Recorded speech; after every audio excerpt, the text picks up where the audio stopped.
First of all, we seem to have caught a break, but they are digging up the road outside, so there may be background noise that comes in later, and I apologise if it does. I couldn't record on a different day this week, sadly. But I want to talk about a game that I'm going to introduce like a film. I'm going to talk today about Telling Lies, written and directed by Sam Barlow, starring Logan Marshall Green, Alexandra Shipp, Kerry Bishé, and Angela Sarafian. And this is one of those interactive film type games like Her Story or Late Shift. I may have talked about one or both of those before. If I have, they'll be around. If not, I might talk about them in the future, who knows. But I love these kind of games. I've said on a lot of my film reviews that I really enjoy non-linear storytelling. And in this and Her Story, because you're searching for terms that you find in clips that you're watching, you are getting just whatever's next that you've searched for. You're not getting the next piece of the puzzle.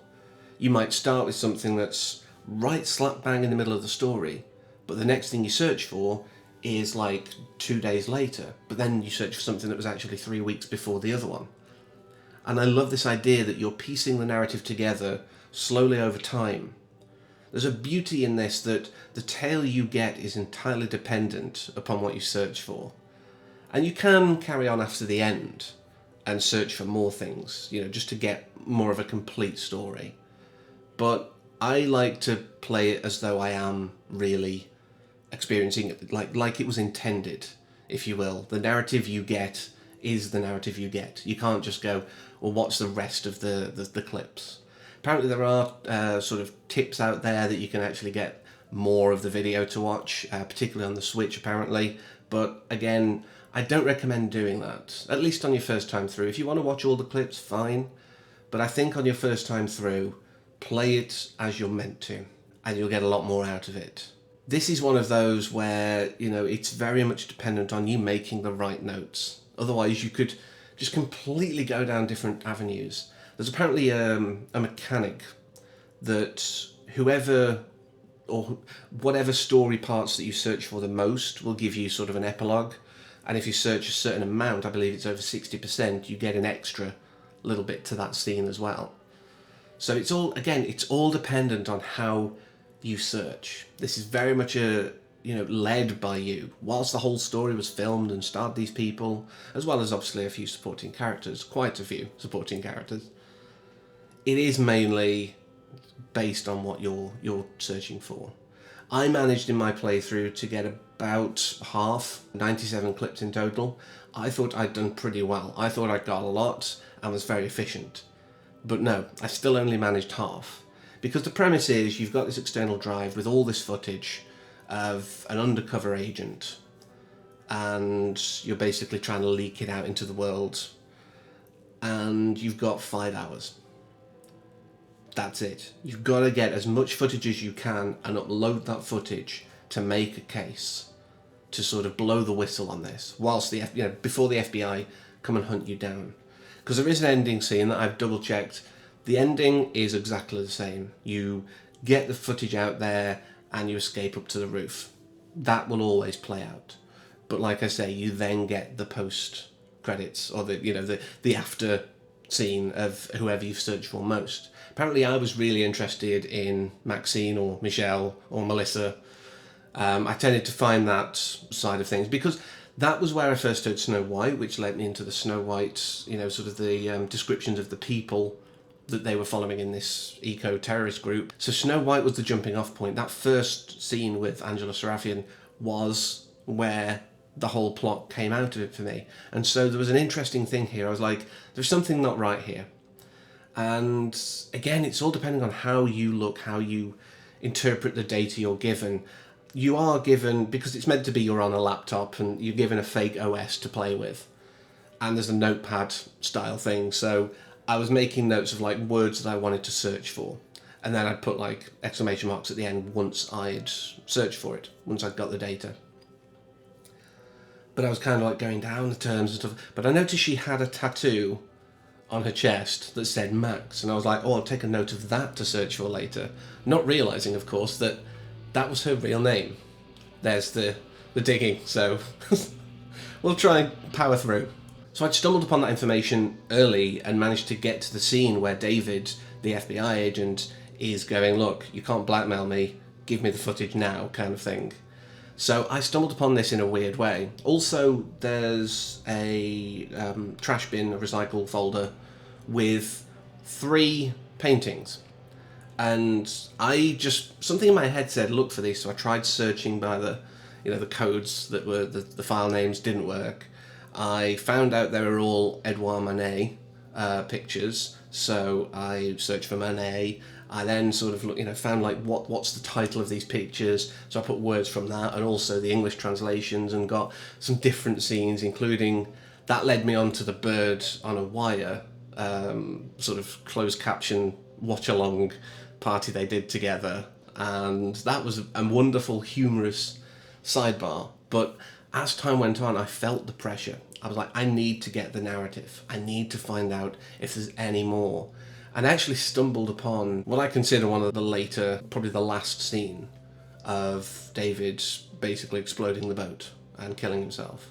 Because throughout it, he's been engaging with one of the members of the terrorist group, Ava, and he ends up getting her pregnant.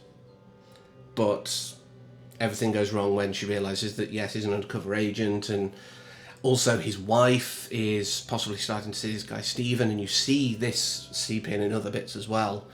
There's one time he's telling the story of Rumpelstiltskin to his daughter Alba, and she's sort of going along like, yeah, what was his name on the second night? Stephen. And he's like, yeah, okay, Stephen. So his wife's potentially leaving him for this anesthesiologist, and his life just goes wrong. He's not allowed to see Star, as the child is called in the end, and his life just does go south because of this one operation he was sent on. He got too involved, and it messed up his life. So before I get to something that I really wanted to talk about at the end, I do want to say, overall, give it a go. It's an interesting thriller. It takes you on some weird, wild rides, and my main focus was, like I say, clearly on Max. So I got her ending where she goes back into real estate, but not really. She wants to basically make it that she's going to be a novelist and write stories about her experiences and things like that. And I find that quite a nice little denouement, sort of finding out what was going to happen to her. I'd love to see some of the others, but again, I didn't want to pour through all the footage and try and sort of hunt those out somewhere in the game files. But the overall idea of this, the fact that we have characters called Snow White, and a lot of her allies, if you will, are referred to by names of the 7 dwarves. The daughter is called Alba as well, which is, I believe, white, if you translate it. We have the story of Rumpelstiltskin. And if this is about anything, because every bit of media out there has a message, if you believe your English lit teachers. But the message of this is about the stories we tell ourselves, the lies that we tell ourselves. This is called telling lies for a reason. We're given all of these fairy tales for a reason, because the original version of these fairy tales were more like fables, more of a lesson of what not to do. And this is that also. This is a fairy tale. We have the guy who's just trying to do good in the world, but gets too involved, and his world just falls around him. We have, his long-suffering wife, who later on also tells a little tale using dolls. Everything in this is telling a story. This is a story about stories. And the biggest story that we need to remember to tell ourselves is the truth. We don't need to build up these lies. We don't need to fabricate things. We can just go, this is how it is.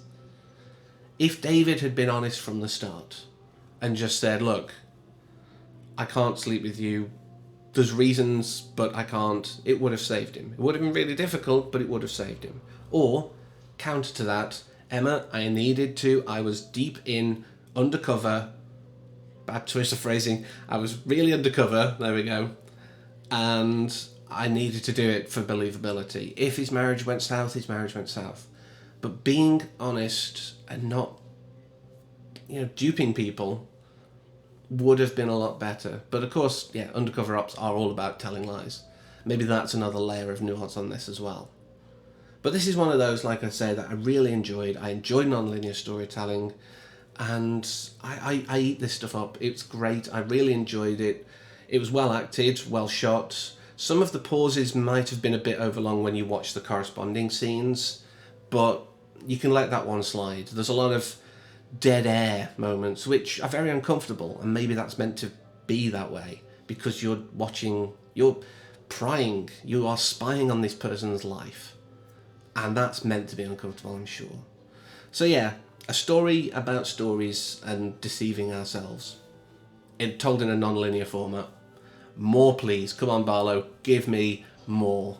But that's all for today, so I'll be back next time with something completely different and hopefully no one trying to dig up the road. But until then, as always, thank you for watching and take care.